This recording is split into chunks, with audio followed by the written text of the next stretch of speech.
정치검찰 사건 조작 특별대책단의 단장을 맡고 있는 민형배입니다. 오늘은 얼마 전에 있었던 이른바 이화영 판결에 대해서 저희들이 좀 유감 표명을 하기 위해서 이 자리에 섰습니다. 법리적으로 봐도 도대체 수긍할 수가 없고, 절차적으로 봐도 이해가 되지 않은, 납득할 수 없는, 그리고 무엇보다도 사실관계가 완전히 뒤틀려 있는 검찰의 사건 조작용 기소를 재판부가 그대로 받아들였습니다. 그래서 오늘 저희들이 이번 판결의 문제가 무엇인지 조목조목 말씀드리고, 여기에 대해서 앞으로 어떻게 대응해 갈지 준비할 생각입니다. 특히 이번 판결뿐만 아니라 이렇게 검찰의 사건 조작에 의해서 법원이 이걸 받아들여서 이루어지는 판결에 대해서는 앞으로도 저희들은 특히 이 정치검찰의 이런 기소에 대해서는 조금 더 정밀하게 들여다볼 생각입니다. 먼저 기자회견문을 낭독할 텐데요. 그 전에 참가하신 분들을 소개 올리겠습니다. 저쪽 끝부터 한민수 의원님 나오셨고요. 이건태 의원님 오셨습니다. 양분함 의원님 오셨고요. 그리고 주철현 의원님 오셨습니다. 이성윤 의원님 오셨습니다. 박선원 의원님 오셨습니다. 그리고 김현정 의원님 오셨고요. 박균택 의원님 오셨습니다. 김동화 의원님 오셨고요. 김문수 의원님 오셨습니다. 노정면 의원님도 함께 하셨습니다. 그러면 지금부터 기자회견문을 낭독하겠습니다. 이화영 판결에 대해 강력한 유감을 표명합니다. 수원지방법원의 이화영 전 경기부지사 사건 1심 판결에 대해 강력한 유감의 뜻을 밝힙니다. 수원지방법원의 판결은 절차적으로 반인권적이고 실체적으로도 객관적 물증에 반하는 증거 판단, 증거와 정황을 종합적으로 보지 않는 편파적인 사실 인정, 설득력 없는 법리 판단으로 일관된 검찰의 의견서를 그대로 수용한 편파적 판결입니다. 법원은 이화영 전 경기부지사에게 구속 기소된 이후에 구속영장을 2회나 2번이나 새로 발부하였습니다. 이런 경우는 과거 권위주의 시대의 법원에서나 볼 수 있었던 사례입니다. 더욱이 마지막 구속영장은 증거인멸 교사를 범죄 사실로 하였는데, 변호인에 따르면 이미 증거인멸 교사에 대한 심리가 끝난 이후였음에도 증거인멸 교사를 이유로 구속영장을 발부하였다고 합니다. 이것은 피고인의 방어권에 결정적 지장을 초래했습니다. 법원은 쌍방울이 500만 불을 북한 조선아태이에 제공했고, 그 대가로 북한으로부터 광물 채굴 등 사업권을 1억 불에 계약했다는 사실을 인정하지 않았습니다. 500만 불이 지급되었기 때문에 사업권을 준 것이고, 사업권을 줬기 때문에 500만 불을 지급한 것입니다. 경기도에 스마트팜 지원 사업이 없었더라도 쌍방울이 500만 불을 지급했기 때문에 쌍방울과 북한 조선 아태이 간 사업권 계약이 이루어졌을 것임은 누가 보더라도 명백합니다. 검찰은 이재명 대표를 올가매기 위해서 쌍방울과 북한 조선 아태이 간 계약에 이 계약과 무관한 경기도의 스마트팜 지원 사업을 얹어 놓았고, 법원이 어처구니 없게도 검찰의 허구적 주장을 받아들였습니다. 스마트팜 비용 대납은 이재명 대표를 얽어매려는 술수일 뿐입니다. 뿐만 아니라 검찰이 주장하고 법원이 판결한 스마트팜 사업은 경기도가 추진하려고 했던 스마트팜 사업이 아닙니다. 경기도 스마트팜 사업은 애초 남경필지사 때 북측과 합의해 놓은 사업으로 황해도 개풍군에 추진하는 사업으로 현금이 아닌 시설 투자 지원의 형태입니다. 지금 검찰과 법원이 혼재시켜 놓은 스마트팜 사업은 북측이 일방적으로 요구한 평안도 남포 옆의 온천 지역을 말합니다. 전제 자체가 틀린 수사를 했고 이를 그대로 인용한 잘못된 판결입니다. 경기도는 2019년 남북교류협력기금으로 농림복합형 자동화 시험농장 운영사업 스마트팜 지원사업으로 8억 원의 예산을 편성하였고 2020년에는 5억 원, 2021년에도 5억 원을 각각 스마트팜 대북지원 기금 예산으로 편성하였습니다. 경기도는 2020년 5월 19일 유리온실 지원 사업에 대한 UN 대북제재 면제 승인 신청을 하여 2020년 8월 4일 UN으로부터 대북제재 면제 승인을 받았습니다. 쌍방울이 경기도의 스마트팜 지원 사업비를 이미 대납하였다면 2019년부터 2021년 스마트팜 지원 사업 예산을 편성할 이유가 없고 2020년 5월 19일 유리온실 지원 사업에 대한 UN 대북제재 면제 신청을 할 이유가 없었습니다. 법원은 쌍방울과 조선 아태회 간에 작성된 2019년 1월 17일자 합의서, 2019년 5월 12일자 합의서, 쌍방울 내부 IR 자료, 최근에 보도된 국정원 문건에 쌍방울이 북한에 건넸다는 500만 불이 쌍방울과 북한 조선 아태회 간 광물 채굴 등 사업권 1억 불 계약의 계약금, 이행 보증금이라는 사실이 명백히 기재되어 있음에도 불구하고 이를 경기도 스마트팜 지원 사업 비용을 대납한다는 사실을 숨기기 위해 허위로 기재한 것이라고 판단하였습니다. 명백히 객관적 물증에 반하는 증거 판단입니다. 객관적 물증에 대한 해석은 굳이 법관이 아니더라도 일반 국민도 할 수 있습니다. 법원의 객관적 물증에 반하는 증거 판단은 국민을 우습게 본 것이라고밖에 생각되지 않습니다. 이번 판결로 사법부는 인권의 최후 보루라는 사명을 포기했고 사법부에 대한 신뢰가 무너졌습니다. 김성태 공소장 안부수 1심 판결문을 보면 쌍방울 김성태는 사업권을 받기 위하여 그리고 쌍방울 그룹 회사들의 주가를 부양하기 위하여 대북 사업을 추진하면서 그 대가로 500만 불을 제공했다는 사실이 명확히 기재되어 있습니다. 김성태 공소장에 북한과의 경제협력 사업에 우선적 참여 기회라는 이권을 얻을 뿐만 아니라 계열사가 대북 관련 테마주, 수혜주로서 주가 상승의 이익을 얻기 위한 목적으로 대북 사업을 추진하면서 북한 측에 그에 상응하는 대가를 지급하기 위해 2019년 1월경부터 같은 해 12월경까지 쌍방울 회사 임직원 수십 명을 동원하여 합계 약 500만 달러의 위화를 배분한 후 은닉, 휴대하여 중국 심양으로 출국하게 함으로써 국외로 반출하고 북측 인사에게 전달하였다고 기재되어 있습니다.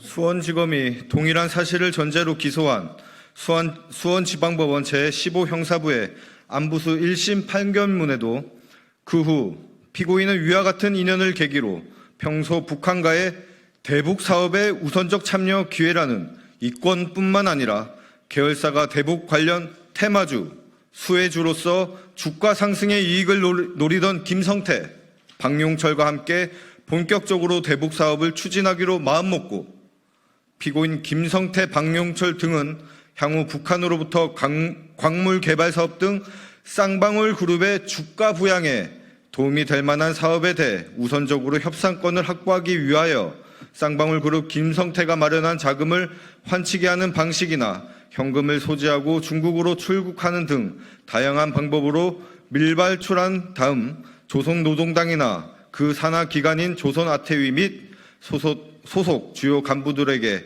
조선노동당에 대한 대북사업 로비 자금 또는 이행보증금 등 명목으로 지급하기로 계획하였다고 기재되어 있습니다. 김성태 공소장 안부수의 1심 판결문에 의하면 김성태가 북한 측에 준 돈이 쌍방울 김성태 등의 주가 조작을 위한 사실, 그리고 이재명 경기지사를 위한 돈이 아니라는 사실이 명백히 기재되어 있습니다.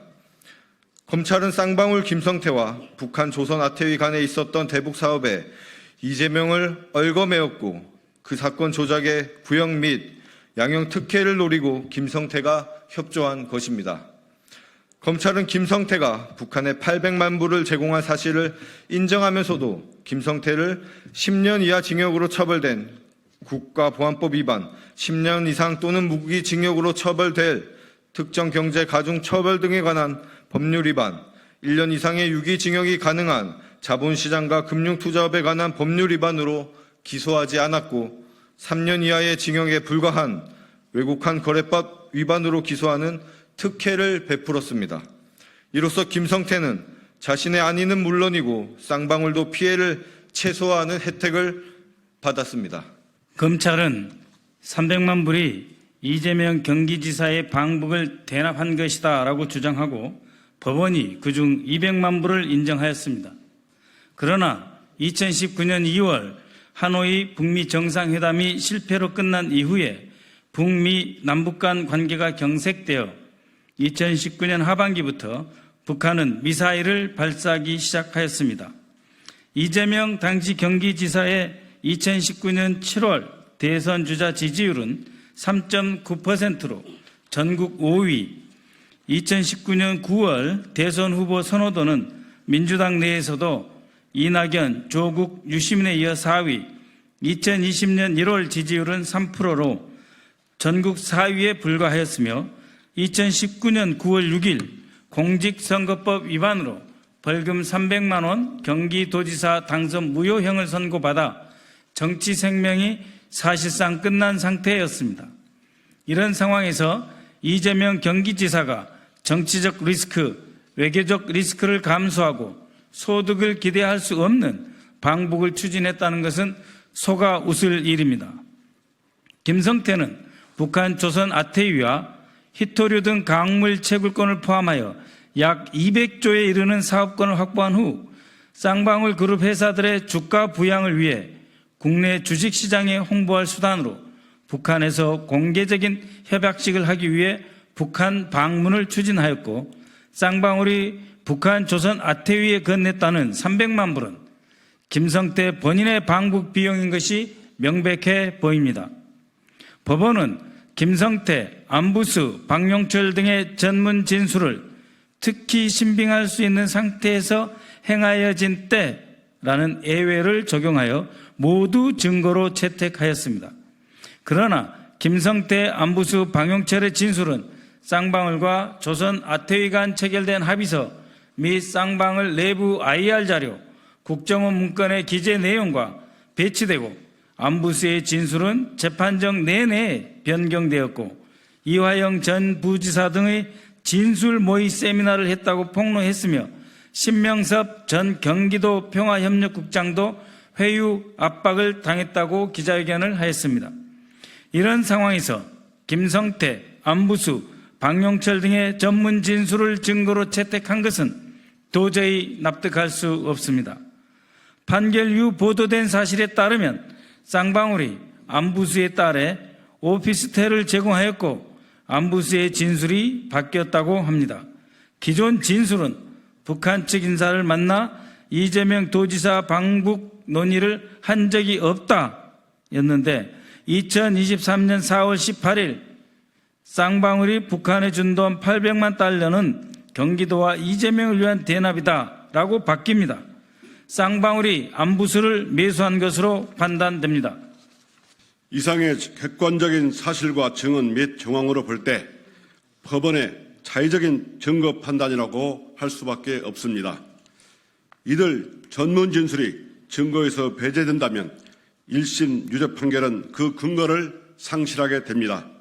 쌍방울은 2019년 12월, 2020년 1월, 2022년 1월 총 3차례에 걸쳐서 나누수의 시비에 전환사채 전환 청구를 하였고 청구 시가 주가와 전환가액, 수익수를 고려하면 각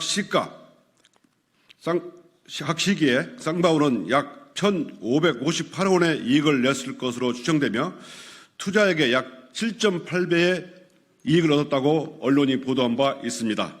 이 보도만 보더라도 쌍방울의 대북 사업이 주가 부양용이라는 사실은 삼척동자도 알 수 있는데 왜 법원이 눈을 감았는지 모를 일입니다.